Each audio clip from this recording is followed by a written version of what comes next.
Welcome to Linda's Corner. My name is Linda Bjork, and today I'm going to be talking about becoming self-reliant. Food storage is a big part of being self-reliant. I grew up in a culture where we were taught that we should have some basic food staples stored in case of a time of need.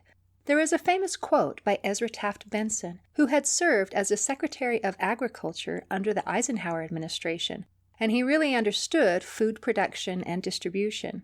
He said, "The revelation to store food may be as essential to our temporal salvation today as boarding the ark was to the people in the days of Noah." So that sounds pretty serious, and I assumed that there would be some worldwide disaster where we wouldn't be able to get food, and that's when we would need to use our food storage. Now, even though that type of event hasn't happened yet, there have still been 3 separate times when I had to rely on our food storage. And I want to share what I have learned from those experiences, because it wasn't what I expected it to be like. Our first time of living off food storage was when my husband and I had only been married for a couple of years, and we were just starting our family. We had decided that when our baby was born, I would quit my job so that I could take care of our infant son. That meant a huge loss of income. At the time, since my husband was still in training for his dream job as an airline pilot, he wasn't making very much money. He was working as a flight instructor so he could continue to build his piloting skills and increase his flight time, both of which were required on his path of becoming an airline pilot. At his job, he was paid by the hour, but not in the way that we typically think of being paid by the hour. He was paid for each flight hour of instruction that he gave. So it was possible for him to be at work for 8 or more hours a day and only get paid for 1 or maybe 2 hours of instruction. The pay was dismal, but the job was necessary for him to be able to progress to where he wanted to be. So when I stopped bringing in a paycheck, our income decreased by more than half. It was more like 2/3 or 3/4, depending on the month. So the change was rather sudden, and we had to make some lifestyle adjustments. We were used to being able to do things like going out to eat and entertainment, and suddenly we couldn't do that anymore, and that was hard. I had accumulated some savings from when I was working, so we supplemented our income with that at first, but when it ran out, we actually had to live off of just what my husband was earning, and we found that we barely had enough to pay rent, utilities, and gas for the car. There wasn't enough money to buy groceries, and that was really hard. When the fridge was empty, it stayed empty. I couldn't refill it. And when the cupboards became empty from boxed and canned goods, they stayed empty because I couldn't afford to refill them. Fortunately for us, my parents had decided on a rather unusual Christmas present the previous Christmas. They chose to give each of their children some basic food staples. So we had a little bit of wheat, rice, oats, sugar, salt, and oil. And this was the first time that I actually had to rely on those things in order to be able to eat. Up to that point in my life, I thought these were just things that you stored but never actually ate. The experience was different than I thought it would be for so many reasons. First of all, there wasn't a worldwide disaster of any kind. There were still groceries available at the store. It was just that I couldn't afford to buy them. It was a personal time of crisis, not a worldwide time of crisis. Secondly, I thought that when the time came to use these things, I would somehow magically know what to do with them. When you say that out loud, it sounds kind of stupid, but in my head, growing up, that made perfect sense. But here I was now in the situation of needing to use them, but I didn't magically know what to do with them. The things that I was used to eating went quickly. I like rice, and I know how to cook rice, and I know how to eat it, so the rice was the first to go. Now I only had wheat and oats left. I didn't have a clue what to do with the wheat. I didn't have a wheat grinder to turn it into flour. It was just wheat, and I didn't know how to eat it.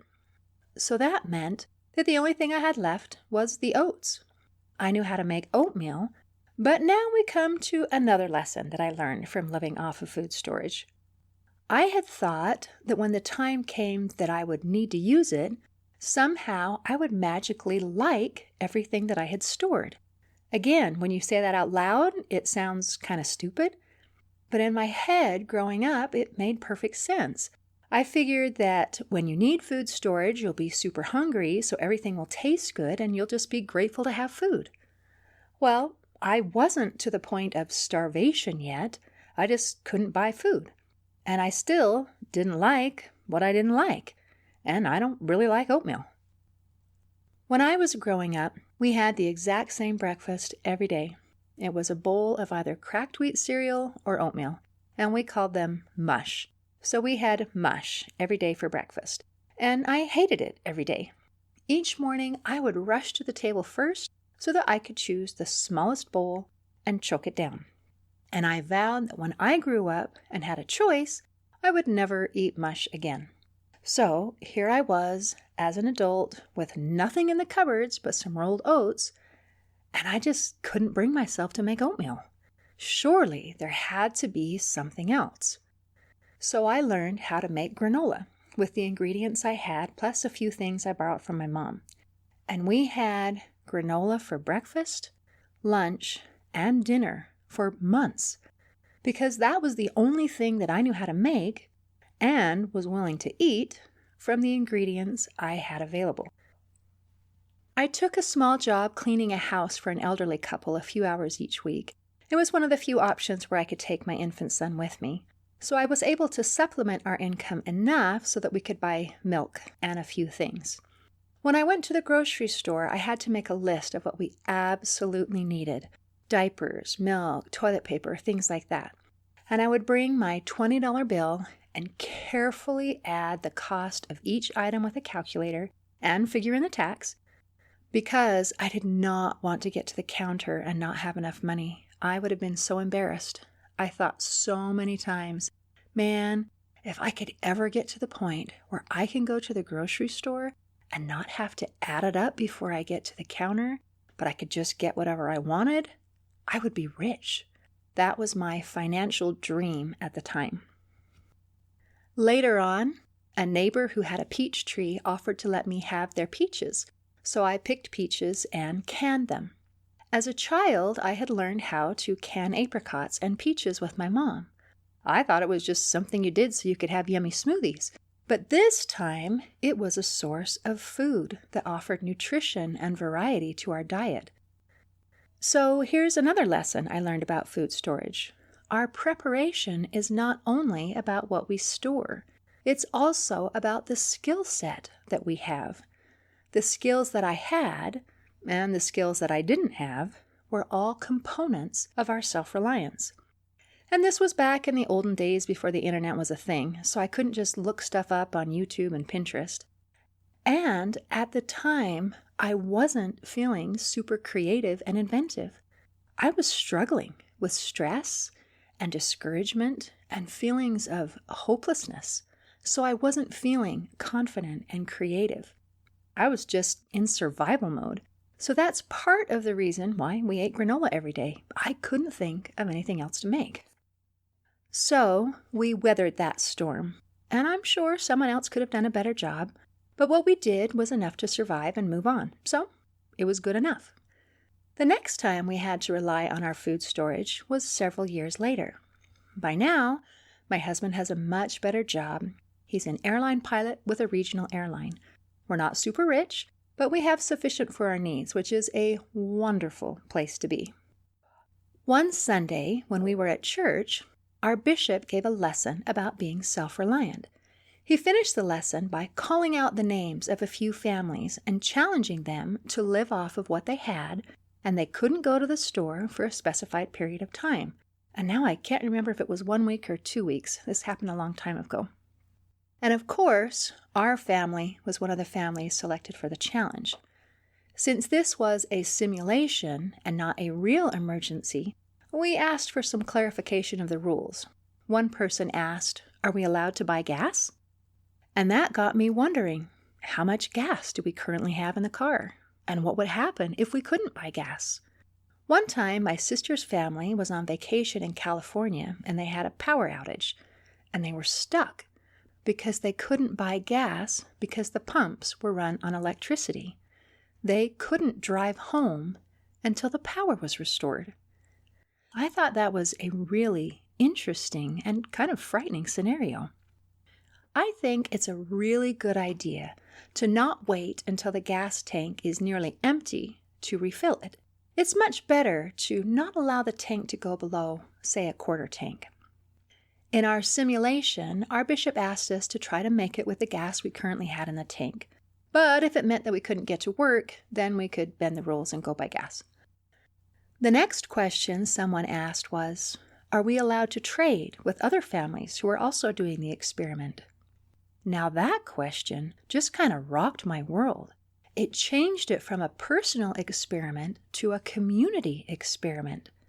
It doesn't mean that we don't have to prepare personally and we can just rely on our neighbors to take care of us, because a trade implies that we have something of value to give. But the idea that we could help each other brought an incredible amount of comfort and peace of mind. I have food storage items in my pantry and storage room, but it's easy to find out that you ran out of something you thought you had, and if you could trade for what you needed, that's wonderful. Also, I have a few hens, so I had some fresh eggs that I could use or trade.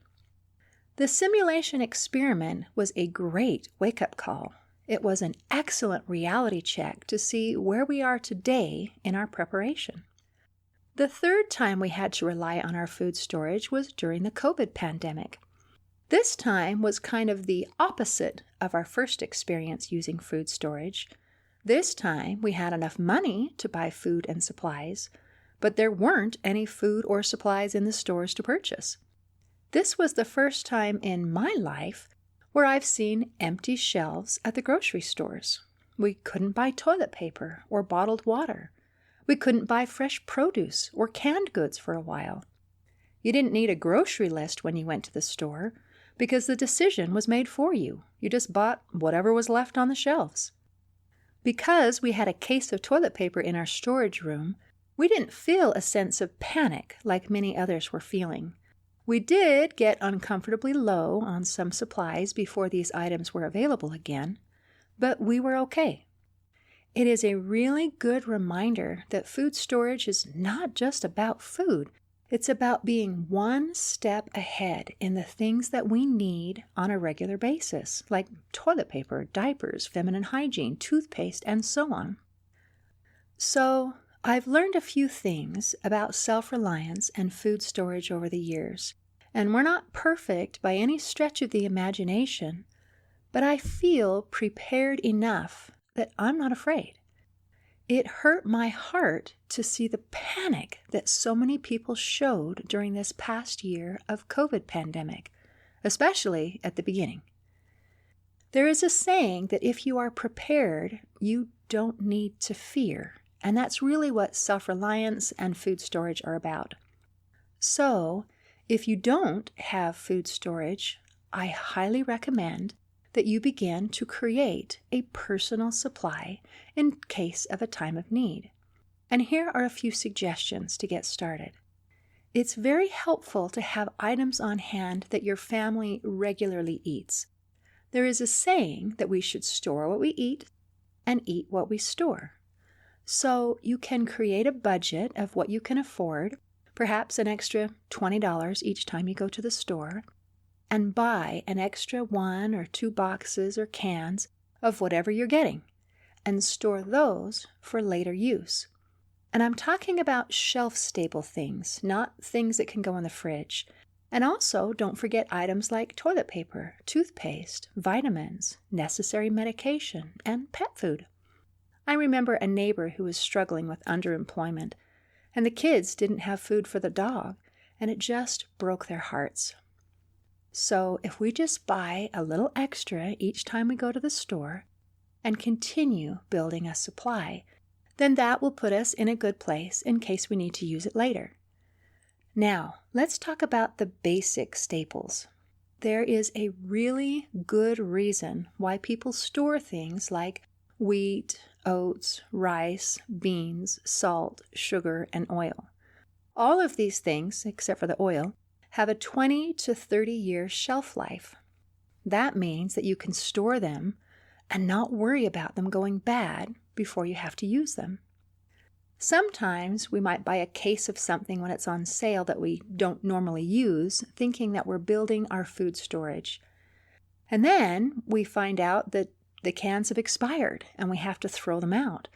And that's really sad. It's a waste of money and it's a waste of food. But these basic items stay good and they keep their nutrition for a very, very long time. Also, these basic items are inexpensive.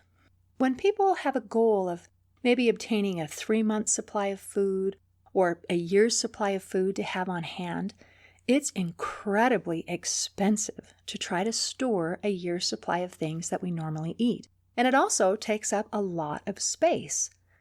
But these basic items are inexpensive. They don't take up a lot of room, and they can sustain life, even if it's on a different standard of living than we're used to. So I highly recommend having items that you're used to eating and also having a supply of basic items. I've lived off the basic supply items and survived, so I know it works, but I have to say it's not super fun. So if I had my choice, I'd like to have other things as well. Also, remember from my story that I wasn't able to use my wheat because I didn't have a wheat grinder, but I could use the rice and the oats. So that might mean when you're choosing what to purchase and what to store, if you don't have something like a wheat grinder, you might want to select more of the rice and oats and less of the wheat. Now I do have a wheat grinder, and I've also learned a few things that you can do with the whole wheat if you can't grind it. For example, you can soak it overnight in a thermos and eat it as cereal. That's still kind of like mush, so it's not my first choice, but I could do it.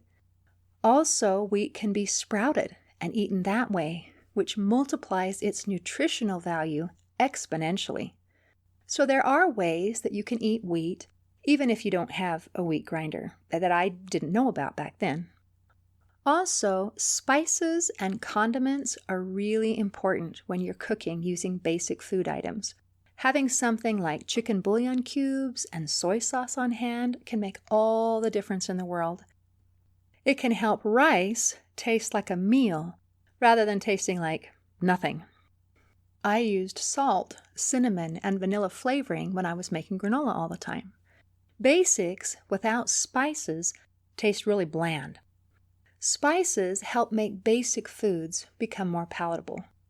Some important things to remember when building a food storage supply is not to panic, but just to start.